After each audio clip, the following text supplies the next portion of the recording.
Where the point is on the foot? Yes? No? Yes? The round of the foot?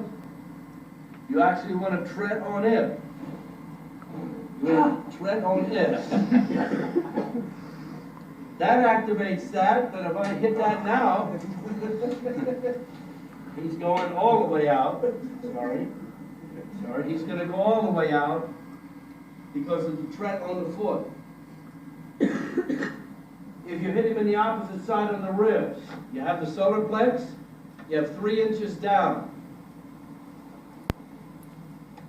That sets up the opposite side, the entire gallbladder meridian. That's why katas go like this. That's why katas go like this.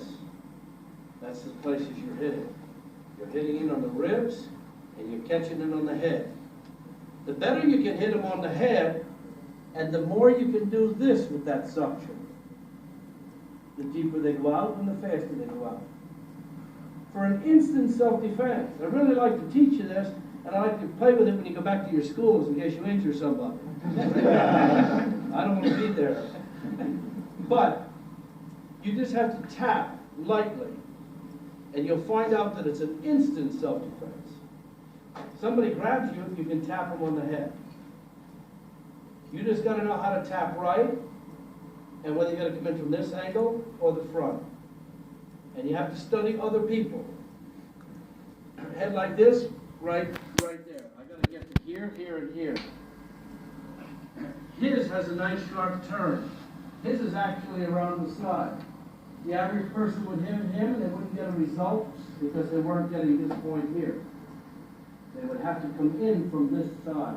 This is the angle and direction because his head turns so sharply. That point you're standing up. That point actually activates. This point right here activates the ear. That's why katas will do a tread, seisan, hengetsu. They'll tread with that heel treading on this foot and then back fist up at that ear. A lot of times with a head like that, I wouldn't do that point because he's too vulnerable here. He's too vulnerable in the cheek point. So I catch him here. This is too much of a turn. I'd have to come in from this side, he's only going to feel a little bumps. He ain't going to get it much. He's too much of a turn. But if I hit him with this one, he's going to feel that. Because of the cut of the jaw, nice jaw. And just so you know, if you're working with people, you're perfect. You're perfect for the jaw. I don't see any real. Somebody has a real slanted jaw, real sharp cut. His isn't. He's still got this brace, the jock jaw cut here. But if their jaw goes from here to the ear without this turn, then they're not vulnerable here at all. I'm just telling you that so you don't waste a shot. And you hit somebody and you get nothing. So if they have a real slanted jaw, it just goes from here up. He doesn't, but it just goes from here to here without this turn. There's no vulnerability right here. You might get it, you might not. The odds are, though, you're not going to get it. So if the odds are in his favor that this is going to work, why would you do it? You all know about the cheek hole. Yes, it's on my videotapes. You all have my videotapes. You need that cheek hole with that knuckle.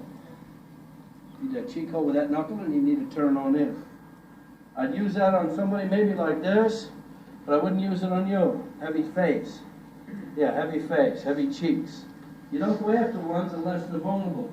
What I do with the higher belts is we'll walk around the seminars and we talk amongst ourselves, so you don't all know, but we all say he's vulnerable here, he's vulnerable there, he's vulnerable here.